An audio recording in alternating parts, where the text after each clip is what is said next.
everyone, I'm Isha Rodani And I'm Arthur Arwin. and we are from Seattle DCTV and we welcome you all to the Wellness Day event organized by the Flute and Feathers Foundation. Today, we're going to be diving into a full day dedicated to health, wellness, and happiness. From expert talks on women and men's health to mental well-being to family and senior care, this event has something for all. And we're excited to share insights from top doctors, wellness coaches, and community leaders who are going to inspire and empower us all. So stay tuned in as we explore some practical tips, share personal stories, and celebrate this journey to better health together. Let's go! Let's go.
Hello, I'm here with Becky Miller, who is going to be talking about perimenopause, menopause, health and fitness, and cancer prevention.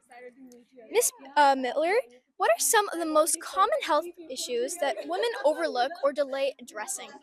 Oh, the most common. I think some of the simplest things, like just general daily wellness, like we take care of everybody else before we take care of ourselves. So we look over the easiest things sometimes. It's sometimes not the hard things. Like we have a cold, we just push through, but those things kind of build up and add up over time, and then it can make bigger things. So the simple things we overlook.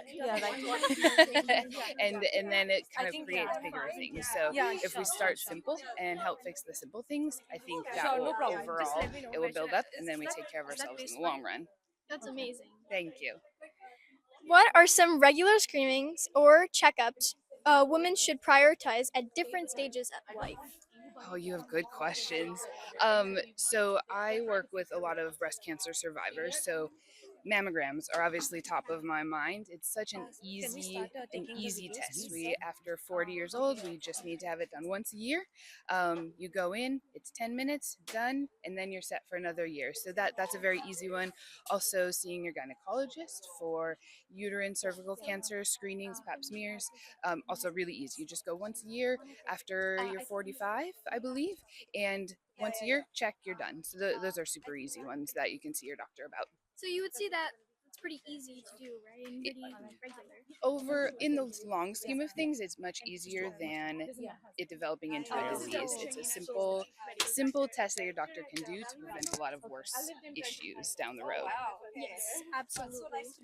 And what's your advice for women navigating perimenopause or menopause? And what should they expect and how can they navigate it? Ooh. Expect changes, subtle, and then they become more obvious as you recognize them more. So there's things like it's like fatigue, a little bit of brain fog, aches and pains that start very subtle, and then you think, these things aren't going away. um, and so things you can do about it. Exercise, which will be part of the talk, that's a big thing. Keeping your body healthy, eating healthy, keeping the inflammation down in your body will help with the aches and pains, the brain fog, getting enough sleep. Which we all do a really good job, of course. But those kind of simple things, exercise, eating well, sleep, those are kind of the basics. Sticking to the basics, super helpful. Since you mentioned like eating healthy, what are some foods which you would recommend for? Fruits and veggies, of course. Kind of nothing crazy. This kind of, again, the simple things. So lots of water, staying hydrated. Fruits and veggies, kind of avoiding the really sugary, First of really all, salty, could you high please fat tell things. us what does I like to think of wellness-centered career keeping look it like for simple. you? Again, where you're getting foods from the grocery store that are just basic. You don't have to add a lot to it. You don't have to do a lot to it, and then you eat it, and it's good for your body, and it makes everything feel good. The things that make you feel good. That's awesome. And what are some reproductive health red flags that women should never ignore? I know that Mhm. you've been talking about how people overlook a lot of things. So what are like the big red flags? The big red flag. So for women, like abnormal menses, if things are becoming irregular, heavier, lighter, longer, those are things to not overlook. Pain, um, that doesn't go away, that you don't know what's Awesome. caused it. So, ma'am, for And someone who is in in such a high specifically pressure for role like breast health, you, like how lumps, do you bumps, maintain that changes balance in between contour, having a skin healthy color, lifestyle and having that again, stressful pain, environment at those work? things you don't want to overlook. You definitely want to talk to your doctor about checking out. Yes. And what are the biggest misconceptions about fertility and that you encounter? Mm. That is going to be easy for everyone. I think as our bodies are changing, as our lifestyles change, it's not as easy to become pregnant for women as it used to be, and to not have shame about that, to not feel shameful to ask for help from your doctor, bring it up to your doctor, your family, ask for help, ask for support, and talk to people about it. Especially because this world isn't a one size fits all sort of Yeah, thing. yeah, perfect. Yes, you said it best. Awesome. So And I think last the question, faith what are and some of the community biggest health outreach, I habits, think those two are the such most as important one. nutrition, sleep, and Okay, exercise that you ma'am, what recommend to advice every would you woman like to regardless give of to their age? women I know that you've been who talking a lot about wants like to the go into simple leadership things and roles like Mhm. in healthcare sector? specifically which So one do you yeah. think impacts the most? I really like that question because I do like to keep it simple. You're right. I think strength training, exercise and strength training is the biggest thing, because it can help with our metabolism, it can help with our body processes, but it also can help with your function. You can move better, you can lift better, you can be more active, you can be there for your family, you can go to the grocery store and carry your groceries all by yourself. And it's also a mental thing. It's good for your brain, it's good for your confidence, it's good for your energy. So I think, if nothing else, strength training for exercise is a big one. I think that's wonderful. We should all stay balanced whenever we're Amazing. talking about our health. Yes. And also, So thank ma'am, you so much for how Of coming can into this course. interview. organizations Of help course. Thank you. female? Hi, I'm here with Dr. Pooja Kakar on teen mental health. Dr. Kakar, what are some of the most common mental health issues you see in teens today? That's a very good question. There's a lot of issues which we are facing, our teens are facing, but the main ones are depression, anxiety, and I would also say a lot of social media influence, which teens are struggling with. And then the biggest challenge which I see with teens is like they are struggling with their sleep issues, which is very underutilized form. And then when they don't sleep well, it's kind of a cascade effect. They get more irritable, it affects their mood, it affects their day-to-day functioning, focus, and then it leads to depression, anxiety, and other problems. So I would say that please get your 8 hours of sleep, eat your balanced meals and exercise so that you stay in a good mental health. As a teen myself, I've noticed that staying awake is something that happens regularly for Hmm. teens. So, what do you recommend to help teens like go to sleep faster? Very good question. So I would say that it all depends how do you manage your stress, because I know that you're a high schooler. Yes. So high school you have a lot of academic stress, and you have a lot of extracurriculars, so you have to balance it, right? Hmm. So what would say that it's a key thing is how do you manage your stress levels, right? So I know if you can take out time from a busy schedule for just even like 5 minutes, you know to just give break to your brain. And break doesn't mean scrolling on phone or looking at some serial or TV, right? Break means actually you really switch off, which I think it's very hard for teens these days, right? But Yeah. that's what I'm saying, like small things, 5 minutes, or even start with 3 minutes where you can just do some deep breathing, some kind of mindfulness moment where you can relax yourself, and that helps you. It has to be like you can build a habit, and then that can actually help you to deal with stress and also improves your sleep. So you would say that taking a couple of breaths before we're going to bed in a nice quiet space is the best way to Yes, calm yes. down. And there are a lot of very good apps which you can use. They're like calm app, which are like, it's like they have meditations which you can try, but they're very useful. See, you have to realize when sleep is connected to your whole physical body too, right? So when we are struggling with sleep issues, our nervous system is agitated, right? Mhm. So you have to do things which can calm down your nervous system. So that is your mindfulness, your deep breathing, right? Taking breaks for yourself, self care, engaging into activities which you really enjoy. All those combination of factors will help you to get to a good sleep routine. And of course, the most important thing is no digital media 1 hour before sleeping. Yeah, I think That's I think that's we're the all key guilty thing. of that. We're all guilty. But That's okay. Small steps, right? Baby steps. You can start with 10 minutes and then you can gradually work up to that. Because if you straight away say 1 hour, it's not going to happen, right? So, baby steps. it's essentially building an endurance in the opposite way. Exactly. Exactly. Yeah, start with 5 minutes or 10 minutes, and once you're used to it, then you can gradually increase it. And I've heard that a lot of teens like work out to like release that stress Mm-hmm. or anxiety. Do Yeah. you think that's an effective method? No, no, no, that's very effective too. See, exercise is really good for your physical and mental health because when you exercise, it releases that oxytocin hormone, Mhm. right? It's a good stress buster. But I also would say it has to be combined with doing something which you can relax yourself. And relaxation, as I say, is not doing something. It's kind of, I explain relaxation as when you're driving a race car, right? Mm. And if you don't fuel it, what's going to happen to your race car? It's gonna run out and sputter. Exactly. So your brain is the same way. Your mental health and brain is connected, right? So when you are taking care of your mental health and you kind of do activities which help you keep in good health. But if you just keep on going without taking care of yourself, one day your brain is gonna say like, "Gosh, I'm done." That's why the stress and anxiety and depression symptoms come through, right? Hmm. Because when we're not taking care of ourselves. So we should always have that moment for ourselves that we Yeah, it calm start with down. 2 minutes, just calm moment. And mindfulness moment can be anything, right? Mindfully eating your food, right? Or when you are doing your assignments, right? Homework.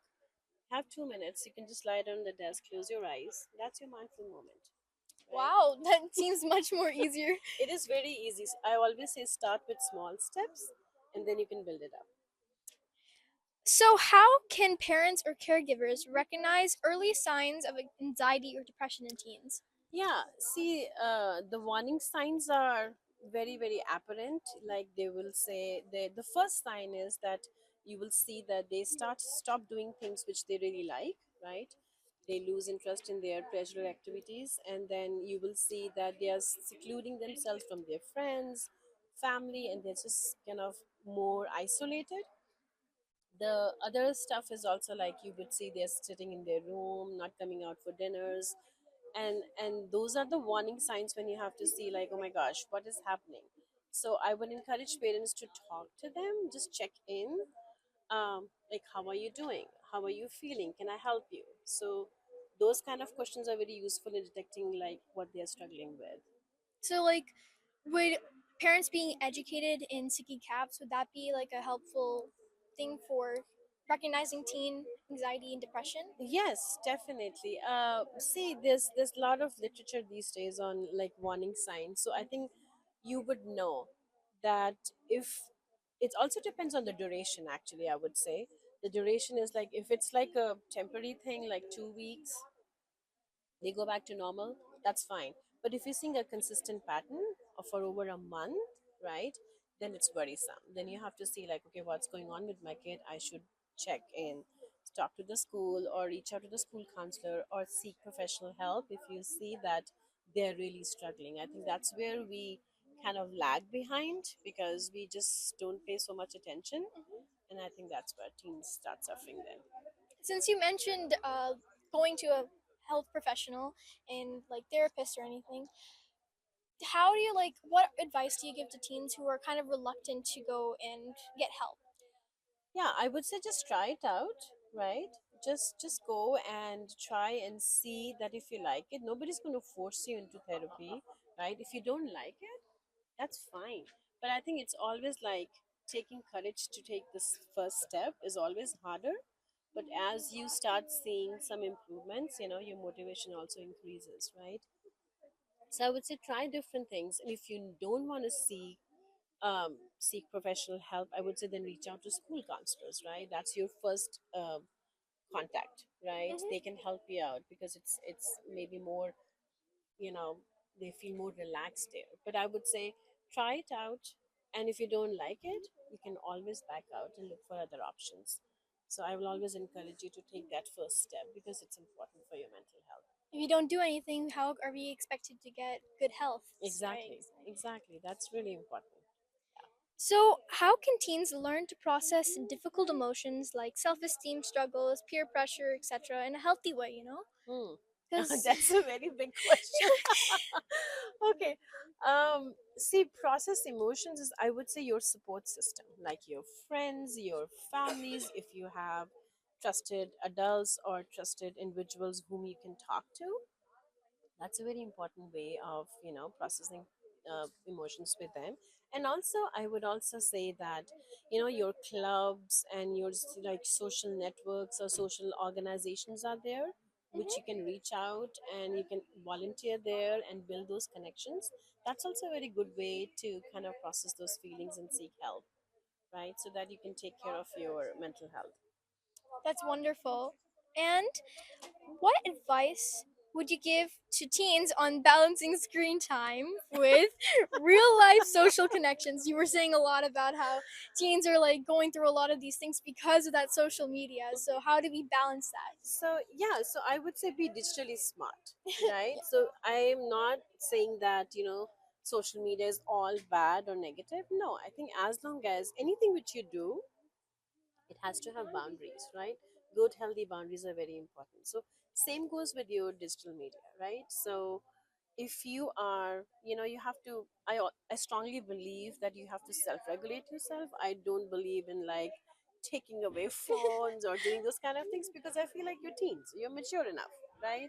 If you need help, yes, you can seek your parents help, but self regulate yourself. See how much time you're spending on your digital media stuff, right? If it's more than 2 hours other than homework, then I would say you have to kind of see, okay, how can I just manage it more effectively, right?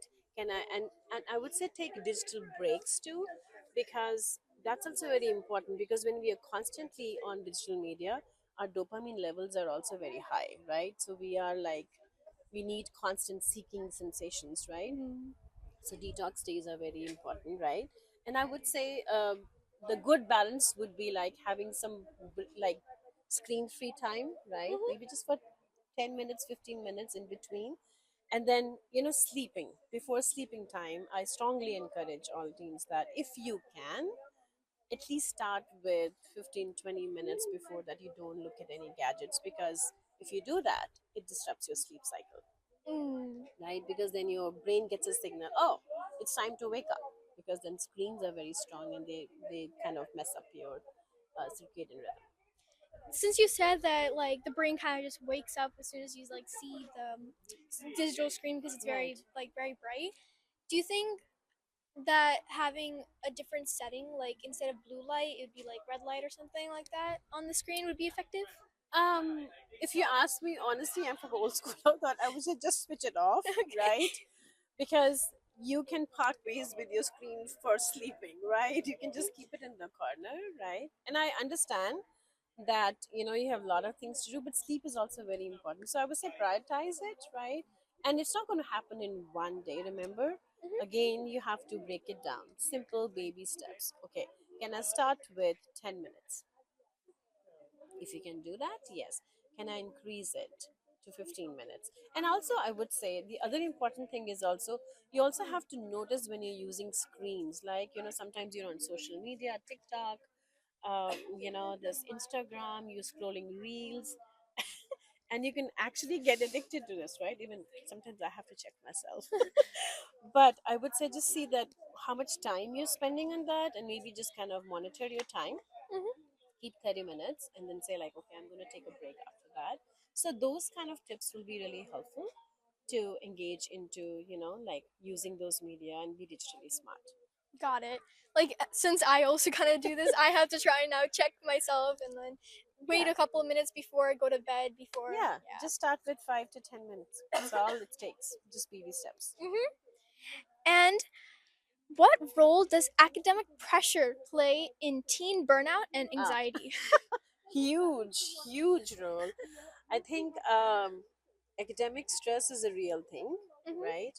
Because today's teens, they have to balance so much. They think they have to take like get good grades.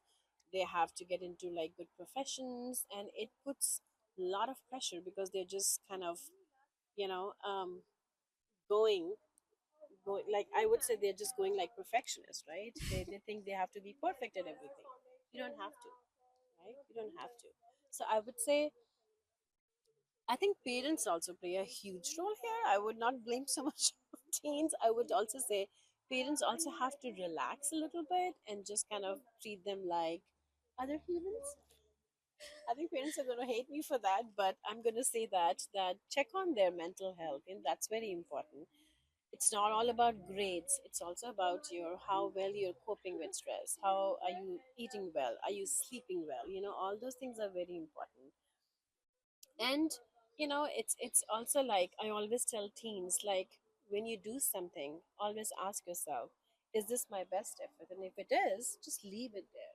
You don't have to keep on pushing yourself, because I know there's a lot of constant comparisons which you see, but you're only answerable to yourself, right? So your Mhm. comparison is only with yourself, not with other people.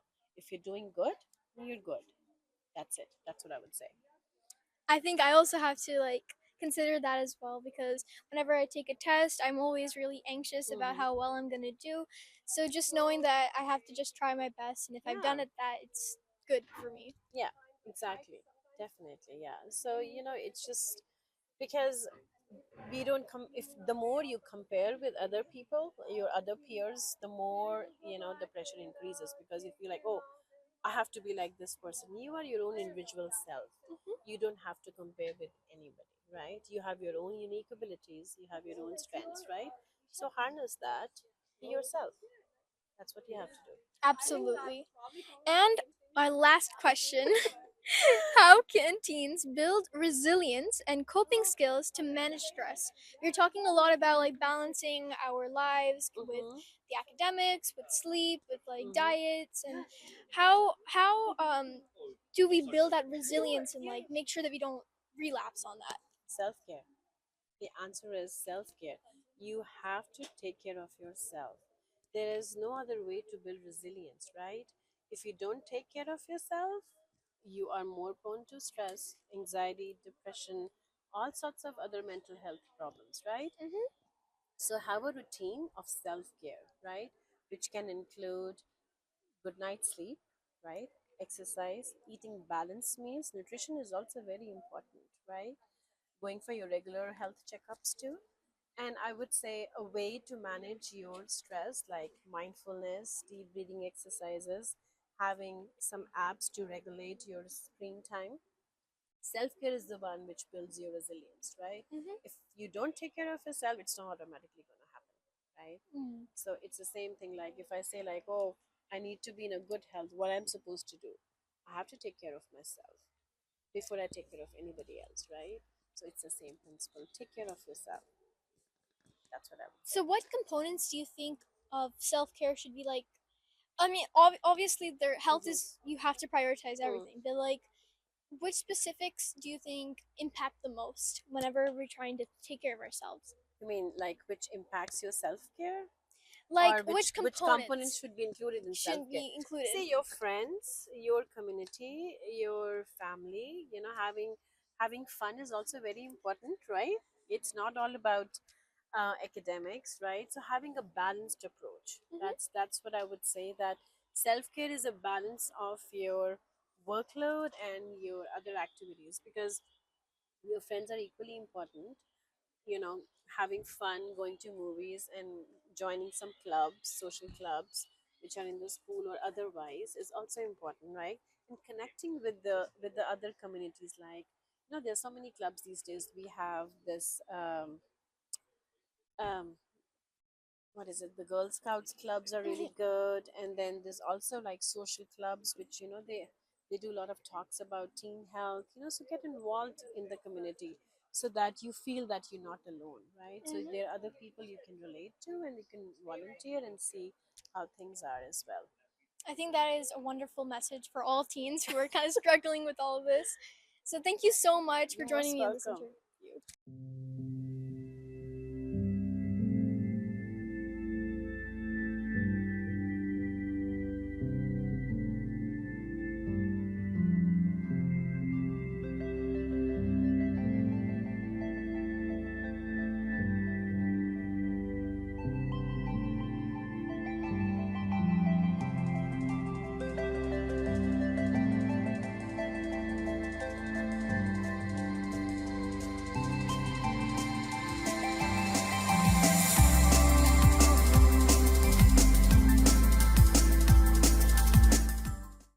Hello, I'm here with Miss Ramya, who is a heartfulness trainer. Miss Ramya, how long have you been doing this, and why is heartfulness so important to people of all ages? Thank you, Adra, for having us here at this wonderful wellness event. I'm Ramya Annam. I started meditating around your age. I started when I was 16, and I've been heartfulness ever since. I practice meditation and a rejuvenation technique and inner connect in the evening. That's what heartfulness offers. And what was your second question? I I hope you'll edit this, right? So the second So how long you have been practicing? That I've already answered. so why do you think it's important for people of all ages? So Heartfulness offers their practices ever as young as 15 years because wellness is for everyone. We need that intentional pause today's time where we are trying to do a lot of things in a very short time we all have, and high school stress is also building up. I see that I have a teenager son myself, so I see that it's important, and heartfulness comes where the preventative tools and techniques are given to you even before you are caught up in the chain of stress and anything which you might be dealing. So heartfulness is that preventative. Heartfulness offers this preventative techniques where you can adapt them very easily in your life and practice them. Wow, that is so great, Ramya ji, and such a thoughtful process that you have created, behind this Heartfulness organization. I wanted to ask you that how have you been affiliated with the Flute and Feathers organization, and what do you think that why do wellness events like this are important, especially in today's time? Thank you. I have been affiliated this through Abhirami Iyer. She's also a practitioner of heartfulness, and she brings all of us under this wellness umbrella, which is very important. Otherwise, such events go unnoticed, and it's important for all of us to connect and share the resources we all have, unite together, and operate as one big team. As we all unite for this greater events like this, it brings in a lot of goodness for the community where the community can rely on all of us together. We are in this shared space, we are creating such a big impact, and we sincerely appreciate Flutes and Feathers for this opportunity for us to have our booth here. We have a lot of resources here for youth as well as young adults who wants to take the heartfulness practice into their life and become peaceful individuals. That's a very positive outlook. And you were saying since you've been doing this for such a long time, what is one very heartfelt moment that you've had in your heartfulness career as a trainer? I started as a teenager, so obviously, when you start young, it's to make a lot of friends. And as a teenager, also, I navigated through a uh, lot of problems at school, which I could not get help from parents sometimes. So, just this intentful pause with your closed eyes and centering yourself in your heart can give you so much strength at a very young age. It's so simple and easy to adapt. These practices are very simple. It just takes 20 minutes in the morning and 20 minutes in the evening. The best part about heartfulness practices is the rejuvenation technique, which will prepare you. You know, you are interacting with a lot of teachers, groups, you have a lot of clubs, you're doing a lot on a daily basis, and as you're doing this, you're caught up in dialogue and gathering all these impressions. And at the end of the day, if you sit for 20 minutes and let go of all these impressions which you may have collected during the day through your interactions, it gives you such relieved feeling within just 20 minutes. So heartfulness for me is that, you know, how you can be a better person in everything you do. And the practices are so simple. By taking them, you become a better individual and performing at a much better pace the next morning. Absolutely. As a teen myself, I feel that having collect all those impressions that you were talking about, taking that one moment to calm down and really let go of those things, really helps in my mental health. Yeah. And you were saying heartfulness. So how is that different from mindfulness? So you take heartfulness into everything you do, which is involving your heart, where you are meditating. As a result of that, you gained a positive state in your morning meditation. It's also taking that positive state into everything you're doing. Sometimes you may be interacting with your peer, and that day your friend might have had a rough day. You know, by interacting with a positive note from that space which you have created in your heart, it makes a big impact. In fact, you are not just meditating for yourself, you are also taking that meditative state into everything you do, be it your homework, be it an interaction with your teacher, be it with your friend, you know, and you are tapping into an infinite resource. By doing that, you know, you're also helping your friend. Hmm. That sounds so deep and it connects all of us. So I think that what you're doing is an important and momentous thing when we're dealing with all these societal pressures. So thank you and coming for the interview and everything and being here at the wellness event. Thank you so much for having us over. So, Heartfulness is in 160 countries, and we offer absolutely free, 100% free services across the globe. And you can find us through heartfulnessinstitute.org website. And we are here in Seattle area since 15 years, and we have a good team of 35 volunteers who have our day jobs, and we also volunteer at time. You're welcome to visit our website or connect with us for the next steps. Thank you. Hello, everyone. We have Miss Sanji over here from Sanji's Label, who has a stall here in the Wellness Tea event by Flute and Feathers Foundation. So, hello, ma'am. How are Hi you? there. Hi. Yeah, Welcome to my booth, which is Sanji's Label. Yeah. right. It's a beautiful stall that you have set up, and Thank there are you. so many beautiful pieces of jewelry. So, yeah. Can you tell us a little bit more about it? And has this like, is this the first time that you're doing this or how long have you been doing this for? Yeah. First of all, thanks to the team here, led by Abhirami Iyer and Ramya, for doing this awesome Wellness Day program here, and for giving me the privilege to have my booth and showcase all my stuff here. As you can see, I have both clothing and jewelry that I brought in here today, curated from all parts of India, and it's been about 6 years. In fact, almost 6 years now since I started this. Yeah, it's been a great journey so far, and I'm looking forward to an awesome crowd today, awesome response, and let's see how it goes. Yeah. I wish you best of luck. Thank you so much. Please feel free to take a look Sure. and give me feedback if necessary. Sure. Thank you, ma'am. So, like, just a quick question. So, all these pieces are from India, Yeah. and the designs are also authentically Indian, hmm right? Yeah. I mean, it does show. So, can you please tell us what types of materials are used in these pieces of So jewelry? I have a wide variety from all Right. parts of India, like I Right. told you, right? Starting from Jaipur, Oh, right. Okay. up north to all the way to Mumbai, and Okay. then from down south to some of the products. Okay. Material wise, if you see, we have like a lot of different variety here. Some are polkis in sets here. They Right. are Okay. totally pure, authentic, which looks almost real. Right. Quality will speak for itself. If you see at the back, Right.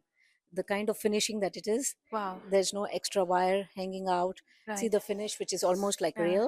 And so that's the beauty of artificial jewelry nowadays, that it looks so Right. real that Really. people now don't Yeah. want to take a chance by Right. having real jewelry on them, and Right. afraid of getting Yeah. whacked and all that. But yeah, so if you see my designs, they are mostly from Jaipur and Mumbai. Okay. Okay. Wow. Mumbai is a hub for all kinds of jewelry from different parts of India. That's the beauty Right. of Mumbai. Okay. So most of my stuff will be from there, because I Okay. know that I can get all variety from there, except for, of course, some of the items which are hand picked from Punjab. Right. Like I'd Okay. been to Jalandhar and Amritsar, and I picked stuff from there too. Um, So you're saying that it came from all varieties from Mumbai yes, and from these places in the Jaipur north and Delhi to and stuff. Yeah. Jaipur. Uh-huh. So what are these specific varieties that you usually like to take most? I am generally like, I love variety. Variety is the spice of life, they say, right? And then again, I need to cater to all kinds of people here. I mean, different people have different needs and different wishes, that they, I mean, something that will should be suitable to their taste and stuff like that, right? So I more or less, I think of from the point of view of the audience, uh, people that are going to wear it, and then what could look good on what kind of personality, I think. And I try to be all inclusive, so that I include everybody's needs and taste. That's my main purpose of curating items from different. So it's not about me personally, what I like to keep at my stall. It's what is like eye catching and like a treat to the eye for people, and that's the basis where I go about hand picking stuff. Wow, amazing, ma'am. So these are really beautiful pieces of jewelry. And in case someone wants to connect with you Hmm. later on Hmm. after the event Yeah. to purchase the Yes. jewelry, Mhm. like where can we connect with you So with? I have a home-based boutique, Okay, completely set up. It's okay, in my basement, and okay. I have, like I told you, I have clothing also on one side, and I have extensive jewelry collection too. I am based out of Issaquah, in Okay. Issaquah Uh, Highlands, and I can, of course, share more details if they reached me at Sanji's Label on Facebook, which is okay. SANJI_SLABEL, Sanji's Label. Awesome, Yeah. awesome, perfect. Thank you so much for your time, ma'am. Yeah, Thank you. anytime. And be My, sure my to check pleasure. out this stall. Thanks to you. Thank you for joining us at the Wellness Day event. It's been an inspiring day filled with motivation, connection, and valuable knowledge. And a big shout out to all the speakers, organizers, and participants who made this day so special. Remember, wellness is a lifelong journey, and even a small step counts. We hope you have learned something from today's event and make it a part of your everyday life. So stay healthy, stay positive, and keep prioritizing your well-being. This is Ardra Arwin, This is Isha Rudani. and we're signing off from Seattle Desi TV. Thank you.